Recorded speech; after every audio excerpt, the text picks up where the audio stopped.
आज आपण खास चर्चा करणार आहोत अत्यंत महत्त्वाच्या विषयावर. ही चर्चा भाडीभाग विषय यांच्या बरोबरच रोहन बिल्डर्स यांनी आयोजित केली आहे. संयुक्त विद्यमान. संयुक्त विद्यमानाचं म्हटलं की मला खूप फॉर्मल काहीतरी बोलायचं म्हणून तर आज आपण वेस्ट मॅनेजमेंट आणि वेस्ट सेग्रिगेशन या गोष्टी, कचऱ्याचं वर्गीकरण ते घरापासून सुरू होतं आणि ते मोठमोठ्या फॅसिलिटीज मध्ये सुद्धा करावं लागतं. त्या सगळ्या गोष्टी आपण क्लिअर करून घेणार आहोत. पुन्हा एकदा ही चर्चा आपण in collaboration with Rohan builders करतोय. वेस्ट सेग्रिगेशन 100% कसं करता येईल किंवा त्याच्यासाठीची माहिती आपल्याला जर हवी असेल तर आपण riseagainstwaste.com या वेबसाईटला व्हिजिट करू शकता. आणि पुण्यात रोहन बिल्डर्सनी ही मोहीम हाती घेतली आहे, जी की या जनरेशनसाठी आणि पुढच्या जनरेशनसाठी सुद्धा खूप खूप महत्वाची आहे. राईज अगेन्स्ट वेस्ट ही जी त्यांची मुवमेंट आहे, म्हणजेच माय वेस्ट माय रिस्पॉन्सिबिलिटी. आपण जो कचरा करतो आपली जबाबदारी असते आणि कचऱ्याच्या पूर्ण यशस्वी निर्मूलनाची जबाबदारी ही प्रत्येकाची असावी, यासाठी ही मोहीम आहे. सो हा खूप स्तुत्य सगळा कार्यक्रम आहे आणि त्याबद्दल thank you so much Rohan builders. आणि आता आपण आपल्या चर्चेला सुरुवात करूया. आज आपल्या बरोबर आहेत आलोक बोगाटे, जे करंटली स्वच्छ कोऑपरेटिव्ह, जे गार्बेज पिकर्स कोऑपरेटिव्ह आहे पुण्याचं, ज्याच्याबद्दल तुम्ही नक्की ऐकलं असेल. ऐकलं नसलं तरी स्वच्छचा प्लस असलेल्या बऱ्याचशा शेड्स आणि कचऱ्याच्या कार्ड्स तुम्ही हिरव्या रंगाच्या तुम्ही पुण्यात बघितल्या असतील. तर हे जे स्वच्छ कोऑपरेटिव्ह आहे त्याचे आता हेड ऑफ ऑपरेशन ते आता आहेत, ते काम करत आहेत. 5 पेक्षा जास्त वर्षांचा वर्क एक्सपिरियन्स आहे as a consultant to state and city administration on the sector of solid waste management, जो की खूप मोठा आणि खूप खोल विषय आहे. सिटी फायनान्सेस, रुरल डेव्हलपमेंट याबद्दलही ते कन्सल्टिंग करतात. आणि he is been associated with PMC on various projects and he is an expert of sorts on this particular subject. So welcome Alok. Thanks Girija. आणि हा खूप माझ्या मनाच्या जवळचा विषय आहे, कारण ह्याबद्दल मी सतत खूप बोलत असते लोकांशी आणि खूप लोकांना बोर करत असते. पण आज तुझ्याकडून खूप काय काय वेगळ्या गोष्टी जाणून घ्यायला आम्हाला आवडतील. तर पहिला I straight away go to the topic. Do you want to say something before we start? नाही, थँक्स फॉर अरेंजिंग दिस. कारण का आपण वेस्ट सेग्रिगेशन हा खूप आयदर नुसत्या चर्चांमध्ये राहिलेला किंवा खूप निग्लेक्टेड, या दोन्ही पातळीवरचा टोकाचा विषय असतो. सो आज आपण नक्कीच वेस्ट सेग्रिगेशन आपण स्वतः कसं काय फॉलो करू शकतो आणि एक सिंपल लेवलवर त्याचं काय फोड करू शकतो याच्याबद्दल अख्ख्या सेशन मध्ये आपण डिस्कस करूया. सो आपण वेस्ट सेग्रिगेशन बद्दल बोलायला लागलोय. पहिला प्रश्न हाच आहे की वेस्ट सेग्रिगेशन किंवा कचऱ्याचं वर्गीकरण म्हणजे नक्की काय आणि हे प्रोजेक्ट कशा पद्धतीने राबवले जातात. कारण मुळातच खूप ठिकाणी कचरा वेगळा करून तो घरातनं कलेक्ट केला जातो आणि मग पुढे त्याची विल्हेवाट पण वेगळा करून लावली जाते, असं खूप कमी ठिकाणी होतं. सो एकतर वेस्ट सेग्रिगेशन बद्दल काय सांगशील, एक्झॅक्टली काय असतं ते, आणि हे वेस्ट सेग्रिगेशन प्रोजेक्ट नक्की कसे राबवले? सो वेस्ट सेग्रिगेशन बद्दल बोलताना सगळ्यात सोपं जर त्याचं उदाहरण द्यायचं रोजच्या आपल्या जीवनातलं, तर बेसिकली आपण कुठलीही गोष्ट वापरताना जर ती आवरून वेल अरेंज ठेवली तर आपल्याला ती वापरताना कधी योग्य वेळी योग्य त्याचा वापर करता येतो. And same is the thing with the waste, की जर आपण आपल्याला जे गोष्टी नको आहेत, ज्या लेफ्ट ओव्हर आहेत, ज्या वापरून झाल्या आहेत, त्या गोष्टी जर व्यवस्थित अरेंज करून ठेवल्या तर पुढे त्याचे जे विल्हेवाट लावणार आहेत त्या सगळ्या लोकांना त्याचं युटिलायझेशन करायला खूप सोपं जाणार आहे. म्हणून आपण वेस्ट सेग्रिगेशन करायचं. So it's that simple about segregation का केलं पाहिजे. सेकंड थिंग, वेस्ट सेग्रिगेशन म्हणजे काय असं आपण बघितलं तर कचऱ्याचं वर्गीकरण प्रामुख्याने आपण तीन वेगवेगळ्या विभागांमध्ये केलं जातं. एकतर ओला कचरा, सुका कचरा आणि डोमेस्टिक हॅझार्डस वेस्ट, की ज्याच्यात ट्यूबलाइट्स पासून औषधं किंवा सेल्स किंवा अशा गोष्टी येतात, प्लस त्याच्यात सॅनिटरी वेस्ट येतं. सो या 3 प्रकारात आपण बेसिकली वेस्ट सेग्रिगेशन झालं पाहिजे असं आपण नेहमी म्हणत येतो. आपला प्रश्न होता की वेस्ट सेग्रिगेशन आणि मग त्याच्या प्रोजेक्ट बद्दल बोलायला. सो आता कसं आहे की आपण बेसिक वेस्ट सेग्रिगेशन बद्दल हे 3 आपण केले पाहिजे आणि त्याच्यातनं पुढे त्याचे काय ऍडव्हान्टेजेस होतात हे आपण कंटिन्युअसली बोलत राहतो. पण आता जसा तुमचा पहिला प्रश्नच खूप सुंदर आहे की याच्या प्रोजेक्ट मधलं रूपांतर कसं होतं. सो मी काही आता प्रॅक्टिकली पुण्यात जे आता स्वच्छ बरोबर प्रोजेक्ट चालले आहेत, स्वच्छ आणि पुणे म्युनिसिपल कॉर्पोरेशनचे, त्याची उदाहरणं देत वेस्ट सेग्रिगेशनचा पुढे वेस्ट डिस्पोजलला फायदा कसा होतो हे सांगतो. आता पुणे म्युनिसिपल कॉर्पोरेशनच्या अंडर आणि स्वच्छच्या लिडरशिपनी आता आपण काय करतोय, तर आपण 4 प्रकारचे वेगवेगळे वेस्ट च्या बद्दलचे प्रोजेक्ट करतोय. फॉर एक्झाम्पल इन सिटू कंपोस्टिंगचं असेल, की आपला कचरा आपल्याच घरी जिरवला पाहिजे किंवा आपल्या नेबरहुड मध्ये जिरवला पाहिजे. जिथे तू गिरीजा चालू केलंस की आपला कचरा आपली जबाबदारी, ह्याच हेतूने आपण ह्या सगळ्याकडे आपण जास्त करून बघतो. सो फर्स्ट एनलिस्ट आणि मग आपण डिटेल्स मध्ये बोलूच. आता स्वच्छ बरोबर आपण एक waste composting in situ composting बद्दल काम करतो. त्याच प्रकारे आपण वी कलेक्ट नावाचं एक सेंटर चालवतो. सो ह्याच्यात काय संदर्भ आहे, की आपण कुठल्याही रिसायकलेबल रियुजेबल ज्या गोष्टी असतील त्या कुठेतरी कचऱ्यात पडून आणि finally the end of on a landfill, so ते कुठेतरी लँडफिलवर जाऊन पडण्यापेक्षा आपण जर त्याला कुठेतरी एक चॅनल निर्माण करून दिला, जेणेकरून लोक ते एका चॅनल थ्रू कलेक्ट करतील आणि त्याचं पुढे आपण एक काय म्हणता येईल, एक शॉपिंग स्टॉल सारखं होतं, प्लस ते रिसायकलिंगला पण जातं. सो आपण सर्क्युलर इकॉनॉमी किंवा 3R हे कुठेतरी रिसर्च वर्क मध्ये राहून जाण्यापेक्षा आपण त्याचा आता अशा प्रकारे वेगवेगळ्या प्रॅक्टिकल इम्प्लिमेंटेशन करायचा प्रयत्न करतो. सो एक ते वी कलेक्टचं झालं. Third is the simple thing of red dot campaign. म्हणजे कधी कधी आपण इतकी सोपी गोष्ट असते पण आपल्याला ती माहिती नसते म्हणून तरी राहून जाते किंवा आपण त्याच्यावर फोकस देत नाही म्हणून राहून जाते. सो रेड डॉट कॅम्पेन काय आहे, तर आपल्याकडचं सॅनिटरी वेस्ट, मग ते सॅनिटरी नॅपकिन्स असतील, डायपर्स असतील, ते आपल्या घरातनं बाहेर जाताना ते एका कागदात गुंडाळून त्याच्यावर रेड डॉट करून दिले पाहिजे. आता ह्याच्यात कुठलेही रिसोर्सेस आपण वेगळे काही वापरत नाहीत, घरातल्याच असलेल्या गोष्टी वापरतोय. याचा फायदा पण एवढ्या प्रमाणात जास्त मोठा होतो की ज्यात जे कचरा वेचक ते हाताळणार आहेत त्या सगळ्यांच्या हेल्थवरचा त्याचा इतका पॉझिटिव्ह परिणाम दिसायला लागतो लगेच. सो हे आपण एक सिम्पल वेस्ट सेग्रिगेशन मधले प्रोजेक्ट आपण आता करतोय. The fourth part is EPR. आता जे गव्हर्नमेंट काय म्हणतात त्याला आपण प्रमोटेड गोष्ट आहे, extended producers responsibility. So extended producers रिस्पॉन्सिबिलिटीच्या अंडर आता आपण प्रत्येक जणांच माहितीये की लेज वगैरेची जी पाकिट असतात तिला आपण मल्टीलेअर्ड प्लास्टिक म्हणतो. सो या सगळ्याला देर इज नो रिसायकलिंग, त्याला मार्केट नाहीये. म्हणजे आपण जर सगळ्याच गोष्टी मार्केट ड्रिव्हन आहेत असं म्हटलं तर त्याला पुढे मार्केट नाहीये. सो ते ITC या कंपनी बरोबर स्वच्छ आणि पुणे म्युनिसिपल कॉर्पोरेशन काय करतं, तर ते त्याला एक मार्केट निर्माण करून दिलंय आणि त्या MLP पासनं पुढे जाऊन त्याचे जे आपण फुटपाथ वगैरेवर बेंचेस वगैरे बघतो तर त्या सगळ्या बेंचेस बनवणं चालू होतं. So these are the various projects which have been undertaken. आता ह्या प्रोजेक्ट्स मधून आपण काय करतोय, तर आपण बेसिकली प्रत्येक जे काय टाइप ऑफ वेस्ट आहे त्याला कुठेतरी एंड सायकल प्रोव्हाइड करण्याचा प्रयत्न करतोय. सो कुठल्याही म्हणजे आपण जसं सोप्या भाषेत म्हणतो की कुठल्याही गोष्टीला जर भाव मिळाला, त्याचं मोल मिळालं तर त्याची इकॉनॉमी चालू होते. सो आज MLP ला इतके दिवस जर कुठे काही त्याला पैसेच मिळत नव्हते तर मग ते कोण उचलणार, का उचलणार, त्याचं वेगळं आपण का कसं करणार. आणि घरातनं देताना तुम्ही वेगळं केलं, जसं तुम्ही मगाशी म्हणालात की काही प्रमाणात तो परत पुढे मिक्स होण्याचे चान्सेस असतात. सो ते सगळं होत गेलं. पण आज जर आपण छोट्या प्रमाणात त्याचे इंडिव्हिज्युअल त्या वेस्ट टाईपचे आपण मार्केट्स ओपन केले तर ती आपोआप आपण एक सायकल जनरेट करणार आहोत, ज्या प्रकारे it goes from first generator to the end user. So this is what we are trying to do if we are talking about waste segregation as a project. So to summarize and to simplify, मला समजलंय आतापर्यंत बोललेलं तसं की basically गुंता करून दिला तर तो landfill मध्ये जाणार आणि वेगवेगळं करून दिलं तर प्रत्येक एलिमेंटला पुढे मार्ग त्याचे सुरू होतील. त्याचा काहीतरी उपयोग एकतर होईल किंवा मग ते जिथे एक्झॅक्टली पोहोचायला हवं. आता फॉर एक्झाम्पल ई-वेस्ट बऱ्याचशा कंपनीजना असं मॅन्डेट आहे, आता त्याच्या टेक्निकॅलिटीज मला माहित नाही, तुम्ही प्रोड्यूस केलेल्या इलेक्ट्रॉनिक्स मधले बरेचसे पार्ट्स तुम्हाला परत स्वतःकडे यावे लागतात किंवा त्याच्यासाठी त्यांचे वेगवेगळे चॅनल्स आहेत. So SWaCH I think also is tied up with many such people. So ते ई-वेस्ट जर त्यांच्यापर्यंतच पोहोचलं तर त्याचा योग्य तो पुढे वापर केला जाऊ शकतो.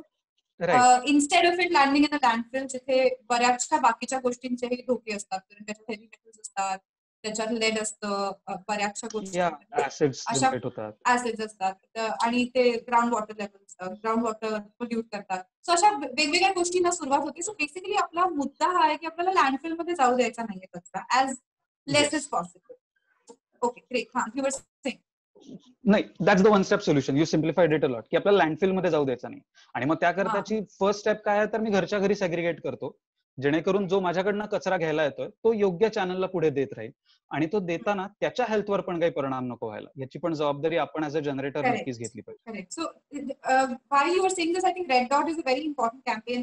माझी इनफॅक्ट स्वच्छ मधल्या सुचिस्मिता यांच्याशी ओळख झाली कारण रेड डॉट कॅम्पेन बद्दल आम्ही बोलत Right. होतो आणि मी खूप वेहमेंटली बोलत होते आणि रेड डॉट कॅम्पेन बद्दल चांगलं वाईट दोन्ही बोललं जातं. सो बऱ्याचशा इको क्रुसेडर्स जे स्वतःला म्हणतात त्यांचं असं म्हणणं असतं की by red dot, stop using disposable sanitary napkins in the first place. मला असं वाटतं की no, a problem doesn't have one such solution. It has a long-term solution, which is to ideally go towards, not using disposable sanitary napkins.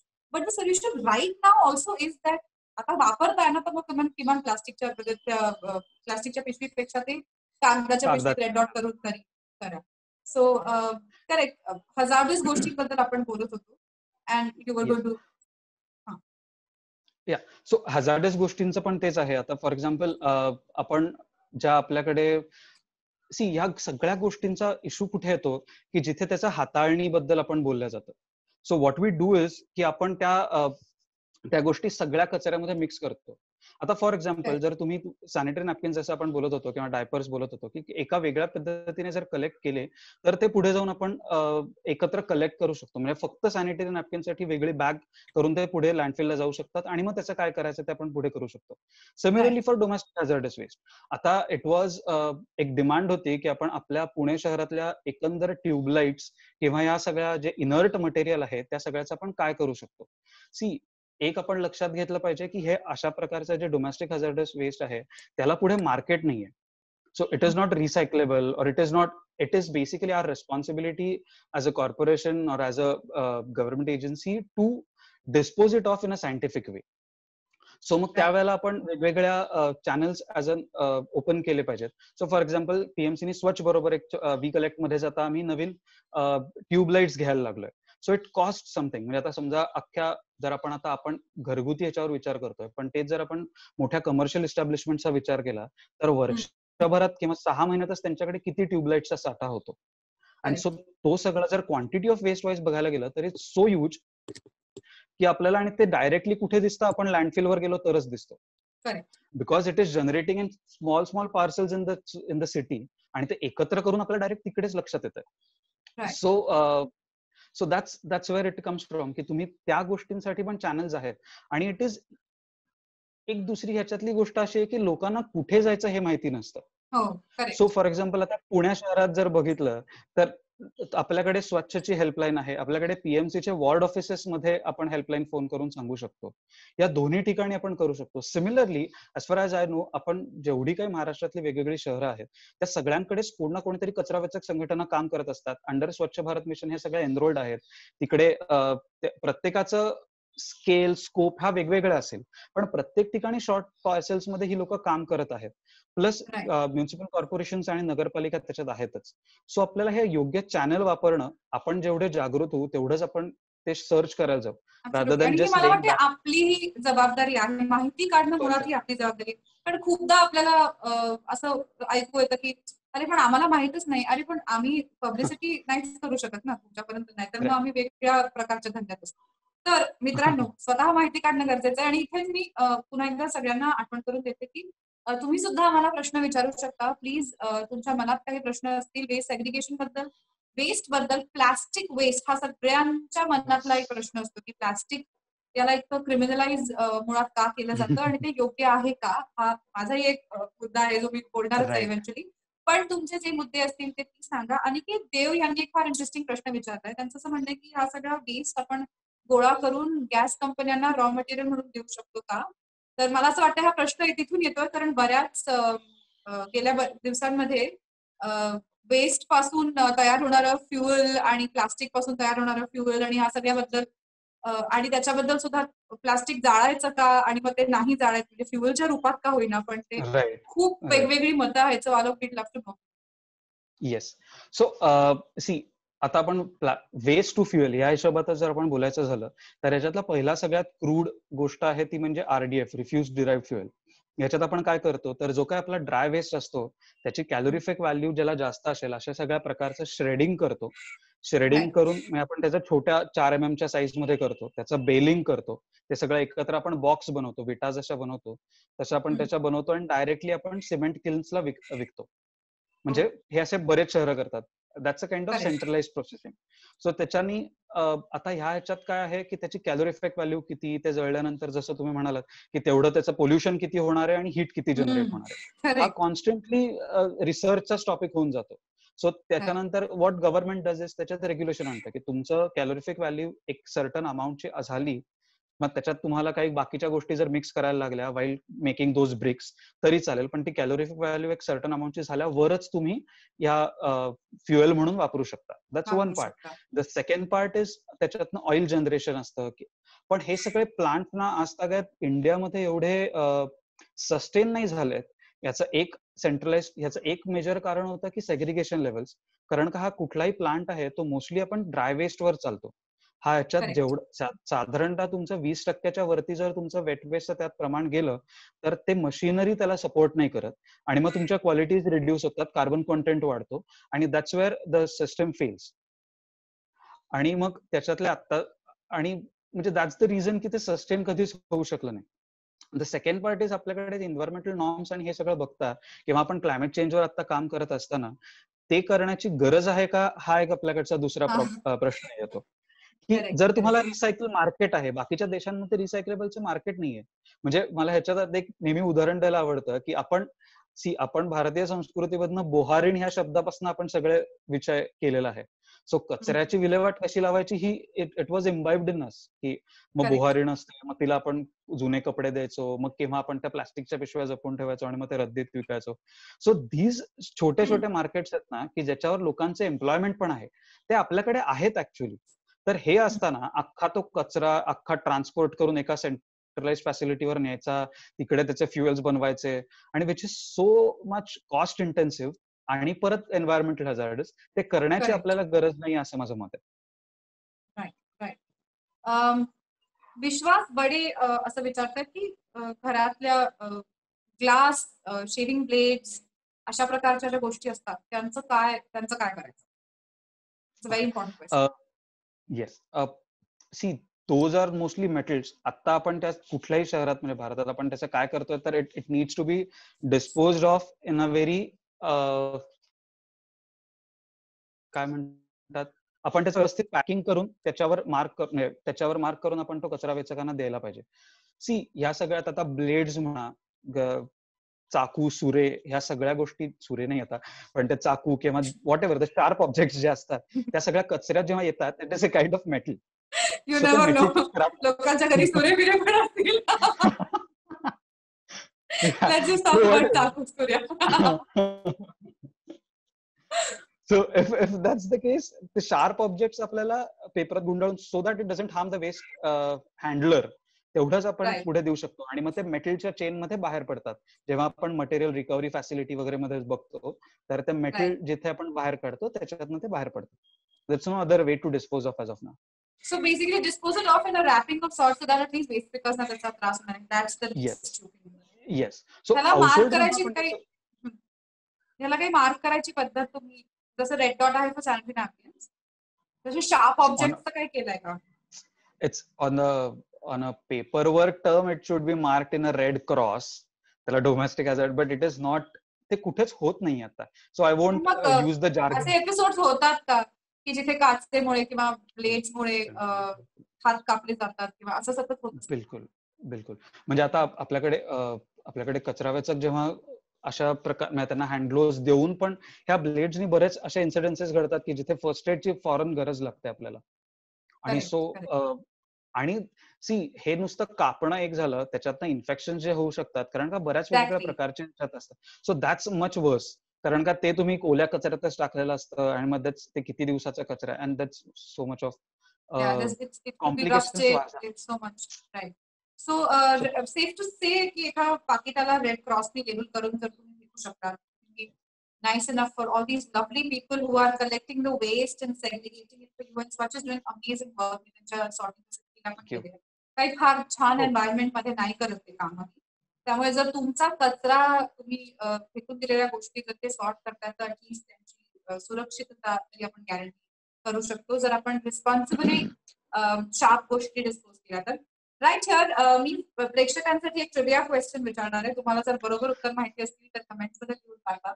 प्रश्न असा आहे की भारतातलं सगळ्यात स्वच्छ शहर कुठलं आहे? अर्थात हे मी सर्वेज आणि याच्यावरती बेस हा प्रश्न विचारते. तुमच्या डोळ्यांनी तुम्ही पाहिलं असेल एक, आणि मला असं वाटतंय असं नका सांगू. ऑफिशियल डेटानुसार काय आहे असा प्रश्न आहे. तर भारतातलं सगळ्यात स्वच्छ शहर कुठलं आहे? आज मी चांगल्या मूडमध्ये आहे म्हणून मी तुम्हाला ऑप्शन्स देणार आहे. ऑप्शन्स आहेत नवी मुंबई, पुणे आणि इंदौर. सो नवी मुंबई, पुणे की इंदौर या 3 पैकी काय वाटतं तुम्हाला सगळ्यात स्वच्छ शहर कुठलं आहे? आम्हाला कळवा. Coming back to our discussion, Yes. I'd like to go to the next and I think the elephant in the room, no matter where waste is spoken about, is plastic. तर बऱ्याच लोकांचा असा प्रश्न असतो की प्लास्टिक तर band आहे, मध्ये सगळीकडे का दिसतं काय? तर मला असं वाटतं की प्लास्टिक बद्दलचे सगळे जे मिसकन्सेप्शन्स आहेत त्याचं प्लास्टिकच जगातून काढून टाकलं पाहिजे, तर ते तसं तितकं सोपं नाहीये. काय Right. सगळ्यात सिम्प्लिफाय करून काय सांगू शकतील आलोक आम्हाला प्लास्टिक बद्दल? सो तू जसं स्टार्टिंगला म्हणालीस की प्लास्टिकला आपण विलन करून टाकलंय. So that's the worst thing. आणि आपण केव्हा तुम्ही मगाशी सॅनिटरी नॅपकिन्स बद्दल पण बोललात की पीपल आर सेइंग की नाही ते वापरणंच बंद केलं पाहिजे. सी, आत्ताच्या काळात लोकांना सोपे ऑप्शन्स दिले पाहिजेत तर हे आपण सगळं करू शकू. If we go on the orthodox terms की असं नसलंच पाहिजे आणि काय म्हणतात तर इट इज त्याचा काही परिणामकारक काहीच दिसणार नाही आणि आपण ते नुसतं चर्चा ठेवून जाऊ. प्लास्टिक बॅन हा एक सगळ्यात गमतीदार विषय आहे खरं तर. कारण का प्लास्टिक बॅन जेव्हा झालं आणि वी ऑल नो की आपलं plastic is always market driven object. त्याची कॉस्ट कमी आहे, त्याची ड्युरेबिलिटी आहे अँड ऑल दोज थिंग्स. त्याच्यामुळे ते प्लास्टिक जास्तीत जास्त आपण वाढवत गेलो. प्लास्टिक बॅन जेव्हा झाला सगळे आपल्यासारखे एन्व्हायरमेंटलिस्ट वर सो हॅपी, कारण का तो वन अम्ब्रेला बॅन होता. त्यांनी झालं काय म्हणजे आपल्या रोजच्या जीवनात आपण अगदी बघायला गेलो तर फार सुजाता मस्तानीचं पॅकिंग बदललं 10 दिवसात. म्हणजे दॅट्स द बेसिक. आपण जे व्हिज्युअली आपल्याला दिसतं प्लास्टिक बॅनचा असर कुठे झाला तर मी माझी काय म्हणतात आईस्क्रीम आणायला जातो तिथे पण स्ट्रॉच्या ऐवजी मला वुडन स्ट्रॉ दिसायला लागले. मी दुकानात जायला लागलो तर तिकडे मला क्लॉथ बॅग्स दिसायला लागल्या. क्लॉथ बॅग आधी मला पैसे नव्हते पडत, आता मला ती 5 रुपयाला साधी ती बॅग मिळते. सो बेसिकली त्या तेवढ्या 2-3 महिन्यात व्हॉट वॉज होपफुल वॉज की ऑप्शन्स आहेत हे लोकांना पटलं. Few more people started joining us who say की आपण प्लास्टिक बंदच केलं पाहिजे वापरणं, की त्यांना कळलं. सो पण एका लिमिट नंतर आता जर तुम्हाला प्लास्टिक दिसतंय त्याचं कारण एवढंच आहे की त्या प्लास्टिक बॅनला बरेच अमेंडमेंट्स देत गेले पुढे सेंट्रली, आणि त्याच्यात एवढंच आलं की 50 मायक्रॉनच्या खालती जर पिशव्या असतील तर त्या बॅन असल्या पाहिजेत. आणि द बेस्ट वर्ड आपण जो वापरतो जुगाड, सो आपण 51 मायक्रॉनच्या पिशव्या करून विकायला लागलो. सो आपल्याला ते प्लास्टिक दिसतंय. It's that lame. So what is आपल्या हातात काय आहे तर आपण ह्या ज्या सिंगल यूज प्लास्टिक आहेत, सी सो यू सेड की सिम्प्लिफाय थिंग्स. आता काय आपल्याकडे काय आहे, प्लास्टिक चुकीचं काय आहे. फॉर एक्झाम्पल एक चमचा तुम्ही वापरला तो चमचा फेकून दिला, एक डिश तुम्ही वापरली फेकून दिली. प्रॉब्लेम कुठे येतो, जर एखादी छोटी गोष्ट असेल तर ती कलेक्ट करणंच अवघड जातं. आणि आज आपल्यासारख्या पॉप्युलेशन हेवी देशांमध्ये किंवा एरियामध्ये कुठे पुण्यात पण काय 40-45 लाखाचं पॉप्युलेशन, दिवसाचा आपण 2000 मेट्रिक टन कचरा जनरेट करतोय आपण सगळे मिळून. सो हे जेव्हा छोटे छोटे वेगवेगळ्या वस्तू एकत्र येतात प्लास्टिक म्हणून, तेव्हा त्याचं पुढे कलेक्शन करणारं कोणीच नसतं. So what is wrong is single use plastic. What is wrong is कुठली गोष्ट, मग ते प्लास्टिक असो म्हणजे काय म्हणतात हार्ड प्लास्टिक असो थिन प्लास्टिक असो, की ज्याचं पुढे आपल्याला माहितीये की ते डिस्पोज ऑफ होणार नाहीये, त्याचं पुढे काहीच यूज होणार नाहीये, आणि माझ्याकडे ऍज अ इंडिव्हिज्युअल माझ्याकडे ऑप्शन आहे, तर ते माहिती असताना पण ती गोष्ट वापरणं आणि कचरा निर्माण करणं. सो प्लास्टिक पेक्षा मीच जास्त विलन आहे, कारण का मला माहिती असून मी तो ऑप्शन घेत नाही. काही गोष्टी आपण मार्केट ड्रिव्हन करू शकतो, पण मार्केट ड्रिव्हन मध्ये आणि या बॅन नंतर माझ्या मते म्हणजे तुम्ही पण आता प्लास्टिकवर काम करत, so you must be knowing की ते जे आपल्याला पूर्वी असं वाटायचं की प्लास्टिकला ऑप्शन्स म्हणून जे काही वुडन स्ट्रॉज आहेत किंवा वुडन प्लेट्स आहेत किंवा त्या सगळ्या गोष्टी कॉस्टली होता. पण आता जर आपण मार्केटमध्ये बघितलं तर त्याची पण कॉस्ट रिड्यूस झाली आहे with all the technological interventions, mass production आहे.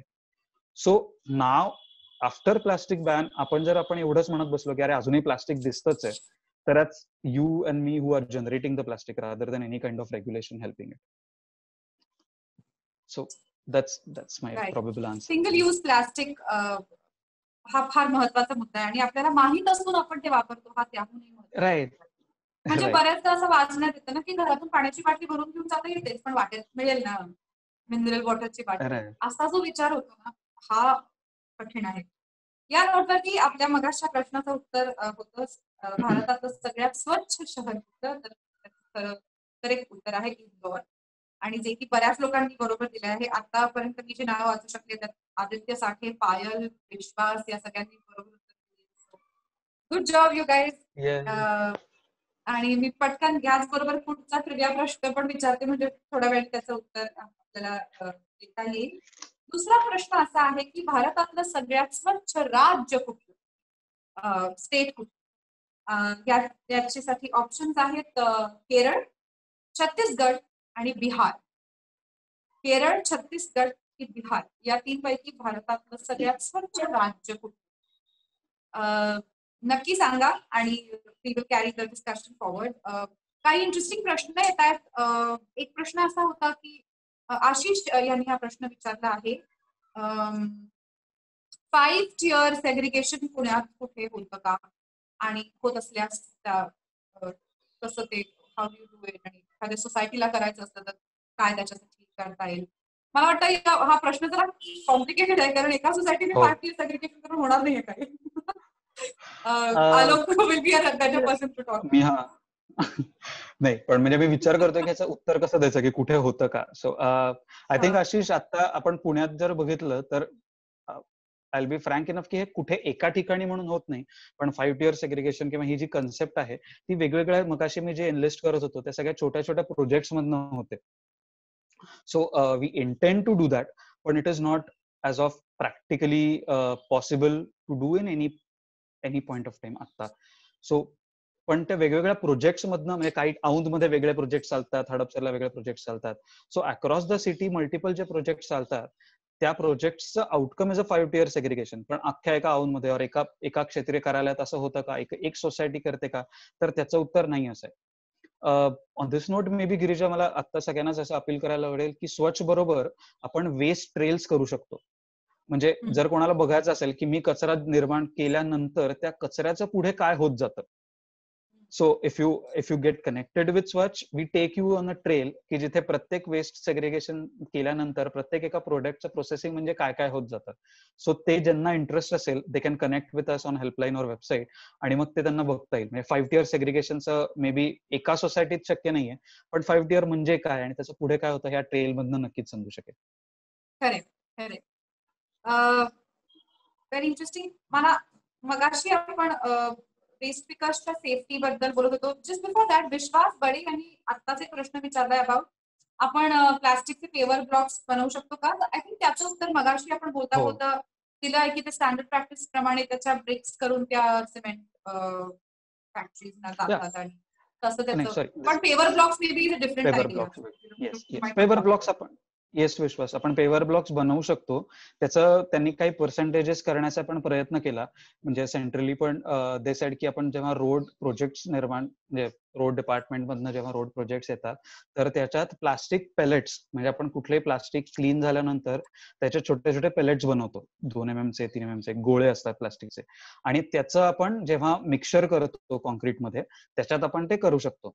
फ्यू ऑफ द रिसर्चर्स से की ह्या सगळ्यामुळे इलॅस्टिसिटी वाढते आणि ड्युराबिलिटी वाढते रोडची. पण काही रिसर्चर्स म्हणतात की इट डझंट एंड प्लास्टिक तर तसंच आहे वेगळ्या फॉर्मॅटमध्ये आहे आणि so it is not durable. आणि ते त्याच्यावरती आपण आपल्याकडे कसं आहे एक रोड संपला की ते स्क्रॅच करून त्याच्यावरती एक लेअर टाकतात. सो वी आर डॅम्पनिंग म्हणजे पाऊस पडल्यानंतर पाणी खाली जिरपणं बंद होईल आणि त्याच्यामुळे अर्बन फ्लडिंग जास्त होईल म्हणून ते प्लास्टिक तशा रोडमध्ये वापरू नये. असे 2 त्याच्यात मतं आहेत. माझं फ्रँकली ह्याच्यात मत नाहीये, माझा खूप रिसर्च नाही याच्यावर पण हा अशा प्रकारचे 2 मतप्रवाह इथे आहेत. पण मला वाटतं ओव्हरऑलच ना the 3 R's that we talk about मगाशी खूप पटकन बोलता बोलता Alok mention the 3 R's. I am sure all of us know about the 3 R's. It's reduce, reuse and recycle. ज्याच्यामध्ये रिड्यूस, रियूज, रिसायकलला या क्रमाने का 3 R's मध्ये इन्कॉर्पोरेट केले ह्याचं मला वाटतं फार महत्वाचं कारण समजून घ्यायला हवं. पहिले रिड्यूस असतं, रिसायकल हे शेवटचं ऑप्शन. सो ह्याचं हे बनवता येईल का, या प्लास्टिकची बेंच बनेल का किंवा या प्लास्टिकचं बॅरिकेड ते जे हे असतं ते बनेल का, हा सगळा विचार करणं योग्यच आहे. पण पहिला विचार आपण कमी कसं वापरू शकतो हा. मुळात जर रिसायकल करायला फारसं प्लास्टिक उरलंच नाही तर आपल्याला ह्या सगळ्याचा विचारच करावा लागतो. रियूज हे सगळ्यात महत्वाचं दुसऱ्या नंबरवर येतं, की जसं मगाशी आलोक म्हणाला, एका प्लास्टिकच्या आपली जी पर्लपेटची जी बाटली असते प्लास्टिक, ती मेटलच्या बाटलीपेक्षा चांगली किंवा वाईट का, तर मला वाटतंय असं नाही सांगता येणार. कारण आपण जर ती रियूज करत असतो, मला आठवतंय माझ्या घरांमध्ये अनेक वर्ष चांगल्या क्वालिटीच्या प्लास्टिकच्या बाटल्या वापरल्या जायच्या आणि त्याला काही व्हायचं नाही. त्याच्यातनं आम्ही पाणी भरायचो, परत परत त्या युज करायचो आणि त्याच्यावर काही फारसा आक्षेप कधी कोणी घेतला नाही, प्लास्टिक असूनही. त्याचं कारण ते आपण परत वापरतोय आणि त्याचं लाईफ वाढवतोय. ॲज अपोज टू एकदा बाटली घेतली ती त्याच्यातून पाणी प्यायला ती कचऱ्याच्या डब्यात घेतली. ह्यापेक्षा ते बरं. सो रिड्यूस, रियूज आणि मग हा विचार नक्की करा. ऑल्सो माझ्या प्रश्नाची उत्तरे बरीच लोक चुकीची देत आहेत. अनेक लोकांना असं वाटतं की केरळ हे खरं उत्तर आहे, तर ते खरं उत्तर नाहीये. ऑन द स्पॉट आलोक, मला तुला विचारायचं की हे सर्वेस कसे होतात? तुला काही कल्पना आहे का ह्याच्याबद्दल? सगळ्यात स्वच्छ सिटी, सगळ्यात स्वच्छ राज्य कसं काय ठरवतात? ओके. सो 2014 पासनं स्वच्छ सर्वेक्षण म्हणून एक कॅम्पेन असतं. सो हे कॅम्पेन्स प्रत्येक शहराला कंपल्सरी असतात आणि त्याच्यात ग्रेड्स असतात की 1 लाखाच्या खालची शहरं, 1 लाख ते 10 लाख, 10 लाखापेक्षा जास्त, 40 लाखापेक्षा जास्त, त्या पॉप्युलेशन नुसार त्याच्या कॅटेगरीज करतात आणि त्याला त्यांनी साधारणतः एक अराउंड 24 पॅरामीटर्स दिलेत, including solid waste and sanitation. Sanitation मध्ये drainage line, sewer, septic tanks, त्याचं प्रोसेसिंग आणि ह्या सगळ्याचं. तर ह्या बेसिसवर त्यांचं रेटिंग ठरतं प्रत्येक शहराचं. आणि गिरीशाचं इंटरेस्टिंग काय माहितीये का, की 2014 पासनं ही योजना जेव्हा 2014ला चालू झाली तेव्हा ती टोटली बेस्ड ऑन पेपर्स होती. म्हणजे शहरांनी सबमिट करायचं की माझ्याकडे कलेक्शन होतं, माझ्याकडे प्रोसेसिंग होतं आणि त्याच्यावरनं त्यांना रेटिंग मिळायचं. पण आता स्वच्छ सर्वेक्षण 2021 असं म्हणतात, कारण का ते जानेवारीत घडतं. म्हणजे ऍक्च्युअल जे लोक असेसमेंटला येतात ते जानेवारीत होतं. सो स्वच्छ सर्वेक्षण 2021. तर त्या ह्याच्यात it is 80% weightage to collection and segregation तुमच्या शहरात होतं का हे सिटीजन्स ठरवणार आहेत. सो ही सिस्टीम पण गव्हर्नमेंट कशी इव्हॉल्व्ह करते बघ, की पहिल्यांदा इतकी 5 वर्ष शहरांना दिली की आम्ही तुम्हाला या पॅरामीटर्सवर करणार आहोत, तुम्ही करत जा आणि त्याचे डॉक्युमेंट्स देत जा. But going ahead we are totally going into citizen engagement. आज मी म्हणून ठरवायचं की माझं शहर स्वच्छ आहे का नाहीये. म्हणजे मगाशी तू इंदोरचं उत्तर दिलंस. सो इंदोर इज कन्सिस्टंटली तिसऱ्यांदा, if I am not wrong, का चौथ्यांदा नंबर 1, चौथ्यांदा. सो चौथ्यांदा इट्स नंबर 1 आलेला आहे. So it's kind of canvassing तिकडच्या लोकांचं की मला माझं शहर स्वच्छच ठेवलं पाहिजे, मी लिटरिंग नाही करणार. सो इट्स जेव्हा मी माझं शहर स्वच्छ ठेवण्यावर येतो ना, आणि वेन इट कम्स टू की नाही हो माझं शहर स्वच्छच नाहीये, त्या दोन्हीतला तो फरक आपण आता पुढे जास्त बघायला पाहिजे असं मला वाटतं. That's very well put. That's amazing. आपण हे खूप करतो. इकडे उघडत असतो, आता राहू दे, काहीच करूया नको. But on this, I'm going to give you the right answer to the question. The right answer is Chhattisgarh. Chhattisgarh, according to the Swachh Sarvekshan results, was announced on the 20th of August as the cleanest Rajya, the cleanest state. And the states of Madhya Pradesh and Maharashtra and Madhya Pradesh have achieved the second and third ranks. Maharashtra second, Madhya Pradesh third. On this, I'm going to quickly ask you the last trivia question, and I'm going to come back to you, Alok. I need answers on a few things, but very quick. Currently, have 10 minutes left. मला असं विचारायचं होतं की मी काही गोष्टींची नावं सांगते, साधारण अंदाज ह्यांना डिकम्पोज व्हायला किती वेळ लागतो. Right here I would like to immediately highlight the fact that आपण सगळ्या गोष्टी ज्या बायोडिग्रेडेबल म्हणतो, बायोडिग्रेडेबल हा खूप महान आणि चांगला शब्द झालाय. So let me tell you, biodegradable सगळं असतं, प्लास्टिक सुद्धा. प्रश्न हा आहे की त्याला किती वर्ष लागतात बायोडिग्रेड व्हायला. आपल्याला काय शब्द महत्वाचा करायचा आहे? डिकम्पोज. आता त्याचं विघटन व्हायला इमिजिएटली. सो बायोडिग्रेड किंवा whatever you choose to call it, ह्या खालील गोष्टी किती काळ लागतो ह्यांना कम्प्लिटली ह्यांचं विघटन व्हायला? Let's use that word. संत्र्याचं साल, दुधाचं कार्टन, प्लास्टिकची बाटली आणि सिगरेटचं सिगरेट बाट. So orange peel which is संत्र्याचं साल, मिल्क कॉटन विच इज तुमचा टेट्रा पॅक दुधाचा, प्लास्टिकची बाटली तुमची पाण्याची प्लास्टिकची बाटली मिनरल वॉटरची, आणि सिगरेट बाट. या सगळ्या गोष्टी प्रत्येकी साधारण कधी डिकम्पोज होतात, काय काळ लागतो त्यांना बघा, तुम्हाला जमतंय का? अँड विथ दॅट मला पटकन सांग आलोक, लॉकडाऊन मध्ये आय नो दिस, कारण मी सुद्धा या कॅम्पेनला माझ्या परीने थोडा सपोर्ट केला होता. वेस्ट स्पीकर्सना बऱ्याच अडचणींना तोंड द्यावं लागलं. तुम्ही how did you manage that? कारण प्रत्येक घरातनं there was a lot of biohazards waste coming out, specially mask आणि वेगवेगळ्या प्रकारच्या गोष्टी. वी डिडंट नो कुठल्या घरात कोविड पेशंट्स आहेत, कुठल्या घरात नाही. वेस्ट तर सगळ्यांचा एकत्रच होतोय. So the waste pickers have to go through a lot of these things which could risk them, put their health at risk. तर काय तुम्ही कसं मॅनेज केलं, काय केलं? ओके, सो आपण दोन ह्याच्यावर बोलूया. एक तर आपण जेव्हा लॉकडाऊन आणि ह्या सगळ्याबद्दल बोलत होतो, म्हणजे जेव्हा कोविड आलं तेव्हा इट वॉज फर्स्ट तर भीती होती सगळ्यांना की अरे आता आपण कोणाकडे जायचं, कसं वावरायचं, जेव्हा अख्खी सगळं शहर घरात बसलंय, आपल्याला तेव्हाच बाहेर जाऊन या आपल्या ज्या रोजच्या सर्व्हिसेस आहेत ते प्रोव्हाइड करायचे. So there were trainings through medical agencies जे आपण सगळ्या कचरा वेचकांची घेतली, टू टेल देम की what to do, what not to do. पूर्वी तुम्ही घाम येतो म्हणून पीपीई कमी वापरतोय, जास्त वापरतोय, हे व्हॉट एव्हर कारण त्यावेळेला चालत होती, आता ह्याच्या पुढे चालणार नाही. तुम्हाला कन्सिस्टंटली पीपीई वापरूनच काम करायला लागेल, तर then only you're safe. So that was the basic part. Second part, it was like की म्हणजे भाडीपं किंवा तुम्ही पण आता जे आपण डोनेशन कॅम्पेन्सला वेगवेगळ्या प्रकारे सपोर्ट केला, so that was the next part की आपल्याला असं लक्षात आलं की आपल्याला दर महिन्याला पीपीई लोकांना आता प्रोव्हाइड करावे लागणार आहे. आणि आता ही आपले 3,500 जर कुटुंब आहे सगळ्यांचं, सगळ्या कचरा वेचक सगळे, सो ह्या सगळ्यांना आपण दर महिन्याला mask, hand gloves, face shield, त्या बरोबरीनं आपण डिटर्जंट्स त्यांना दिले, कारण का घरी जाऊन रोजचे त्यांनी त्यांचे कपडे धुवून आणि हा सगळा प्रकार आपण प्रमोट करावा म्हणून आपण त्यावेळेला टाईड किंवा ह्या सगळ्यांना ते प्रोव्हाइड केले.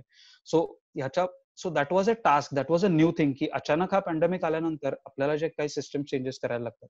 So that was how we try to support waste speakers.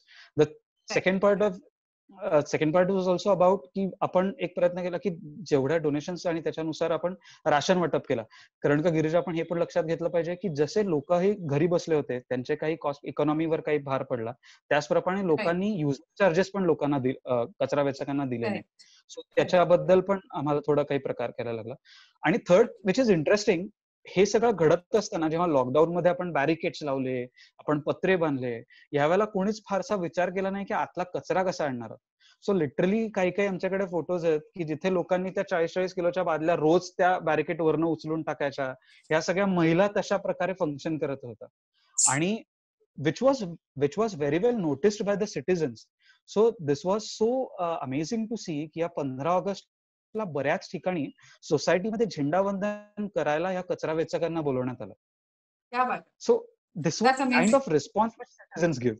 आणि सो त्याच्याने तू किती स्वतःला मोटिवेट करू शकतो विचार करणं, ह्या सगळ्या लोकांना आपण कशा प्रकारे मोटिवेट करू शकतो. So that was so good to see की नागरिकांनी स्वतःहून पुढाकार घेऊन या लोकांना मदत केली, त्यांना अॅक्नॉलेज केलं. So that was a positive part of it.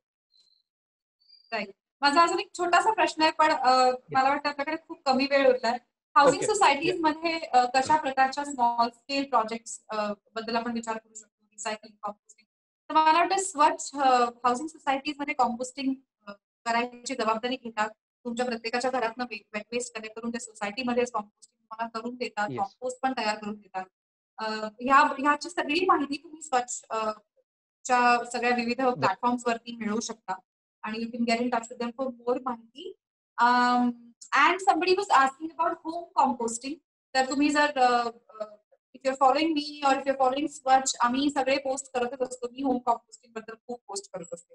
तुम्हाला किट्स कुठे मिळतील, तुम्ही घरी पेट पॉकेट्स मध्ये कसे किट्स बनवू शकता वगैरे अशी खूप माहिती असते.